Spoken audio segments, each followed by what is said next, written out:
other descendants of Abraham. Abraham married another wife, whose name was Keturah.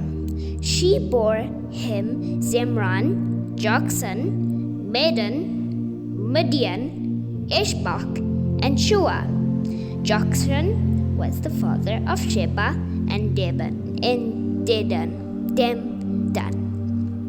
And the descendants of Dedan were the Ishurim, the Letushim, and the Lemean. The sons of Midian were Ephah, Henoch, Abidah, and Eldaah. All these were Keturah's descendants. Abraham left everything he owned to Isaac, but while he was still alive, he gave presents to his son his other wives had borne him. Then he sent these sons to the land of the east, away from his son Isaac. The death of Beulah and Abraham. The death and burial of Abraham. Abraham died at the ripe old age of 175. His sons Isaac and Ishmael buried him in Malawich cave in the field east of Marah. That had belonged to Ephron, son of Zorah, the Hittite.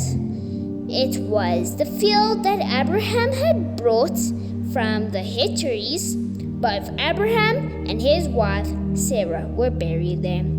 After the death of Abraham, God blessed his son Isaac, who lived near the well of the living one who sees me, the descendants of Ishmael.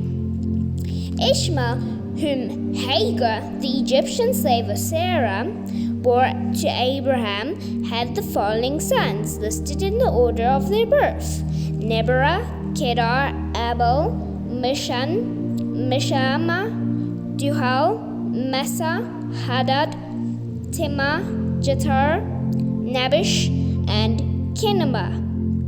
They were the ancestors of 12 tribes, and their names were given to the village and camping places. Ishmael was 137 years old when he died. The descendants of Ishmael lived in the territory between Halva and Shur, to the east of Egypt, on the way to Assyria. They lived apart from the other descendants of Abraham. The birth of Esau and Jacob. This is the story about Abraham's son Isaac.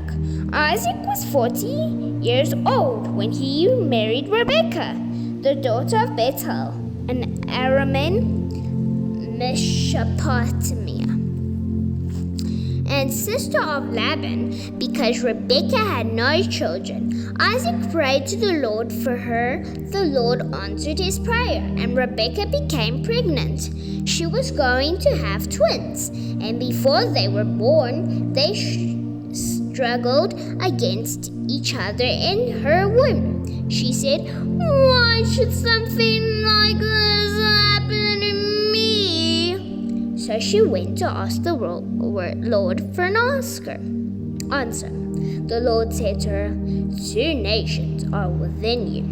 You will give birth to rival peoples. One will be stronger, and the other, the older, will serve the younger." The time came to her to give birth, and she had twin sons. The first one was reddish, and his skin was like a hairy robe, so he was named Ishua. The second one was born holding tightly to the heel of Ishua, so he was named Jacob. Isaac was 60 years when they were born. Esau sends his rights as the firstborn son. The boys grew up, and Israel became a skilled hunter, a man who loved outdoor life. But Jacob was a quiet man who stayed at home. Isaac preferred Esau because he enjoyed eating the animals Esau killed, but Rebekah preferred Jacob. One day, while Jacob was cooking some bean soup, Esau came in from hunting. He was hungry, and he said to Jacob, "I'm starving. Give me some food. Give me some of the red stuff." That is why he was called Edom. Jacob answered, "I will give it to you if you give me your rights as the firstborn son." Esau said, "All right, I'm about to die. What good will my rights do me then?" Jacob answered, "First make a vow that you will give me your rights." Esau made a vow and gave his rights to Jacob. Then Jacob gave him some bread and some of the soup. He ate and drank and then got up and left. That was all Esau cared about, his rights as the firstborn